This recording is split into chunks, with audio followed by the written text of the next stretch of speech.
Assalamualaikum warahmatullahi wabarakatuh.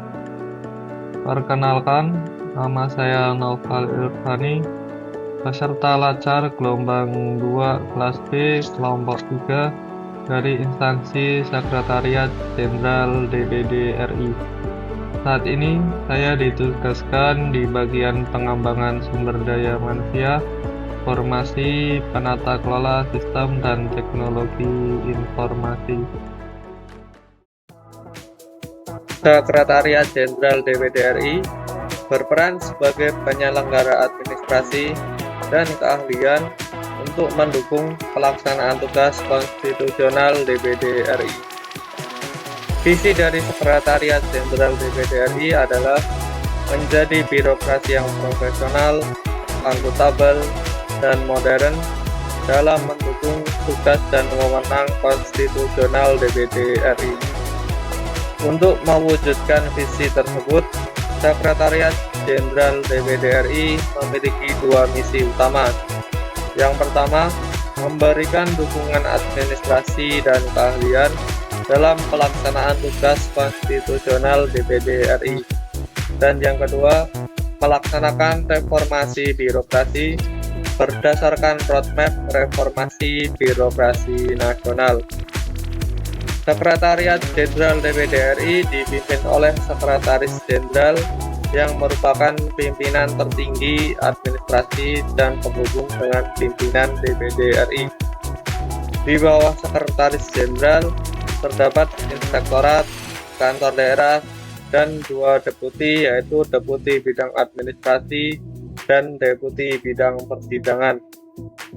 Dalam deputi bidang administrasi terdapat 5 biro, yaitu Biro Organisasi Keanggotaan dan Kepegawaian, Biro Perencanaan dan Keuangan, Biro Sistem Informasi dan Dokumentasi, Biro Umum, dan yang terakhir Biro Protokol Hubungan Masyarakat dan Media.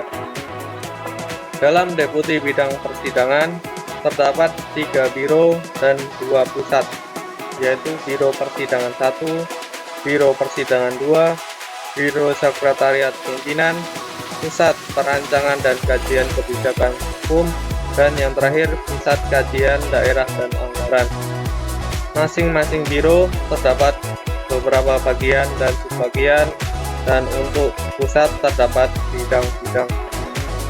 Dengan visi, misi, dan struktur organisasi yang solid, Sekretariat Jenderal DPD RI berkomitmen mengokohkan peran sesuai konstitusi, serta mewujudkan birokrasi profesional, akuntabel, dan modern untuk Indonesia maju.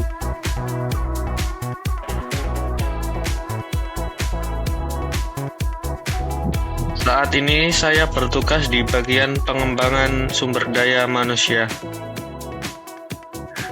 Bagian pengembangan sumber daya manusia mempunyai tugas melaksanakan penyiapan koordinasi, perumusan kebijakan, dan pelaksanaan dukungan di bidang pengembangan sumber daya manusia di lingkungan Sekretariat Jenderal DPD RI. Untuk fungsi dari bagian pengembangan sumber daya manusia, yaitu menyiapkan bahan koordinasi di bidang pengelolaan SDM, mulai dari penyusunan formasi hingga kerjasama dalam dan luar negeri. Yang kedua, menyiapkan bahan perumusan kebijakan pengelolaan SDM. Yang ketiga, mendukung operasional pengelolaan SDM, mulai dari penyusunan formasi hingga kerjasama dalam dan luar negeri. Yang keempat, menyusun kebijakan jabatan fungsional, mengelola data dan angka kredit, menangani permasalahan jabatan, serta berkoordinasi dengan instansi pembina. Yang kelima, menyusun bahan evaluasi dan laporan pelaksanaan tugas dan fungsi bagian pengembangan SDM. Dan yang terakhir, menyelenggarakan tata usaha bagian pengembangan SDM. Tugas saya sebagai penata kelola sistem dan teknologi informasi adalah: yang pertama, mengumpulkan dan mengidentifikasi bahan dan data terkait sistem dan teknologi informasi. Yang kedua, mengelola bahan dan data terkait sistem dan teknologi informasi. Yang ketiga, melakukan penelaahan data yang berkaitan dengan sistem dan teknologi informasi. Yang keempat, melakukan penyiapan dan penyuluhan terkait sistem dan teknologi informasi. Yang kelima, melakukan pemantauan dan pengendalian terkait isu dan teknologi informasi.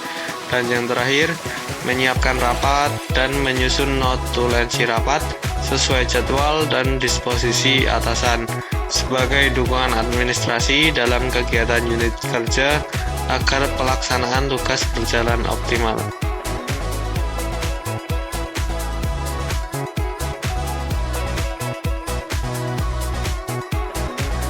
Smart ASN merupakan konsep pengembangan ASN yang menekankan pada pentingnya kompetensi digital, kemampuan berinovasi, serta adaptabilitas terhadap perkembangan zaman.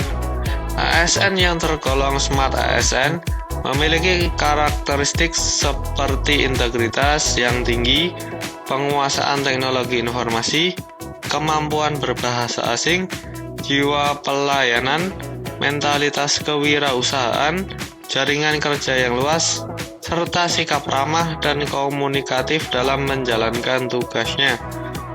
Konsep Smart ASN ini dapat diterapkan di bagian pengembangan SDM agar pelaksanaan tugas menjadi lebih baik, yaitu dengan memanfaatkan sumber daya penata kelola sistem dan teknologi informasi untuk mendigitalisasi proses bisnis yang masih dilakukan secara manual.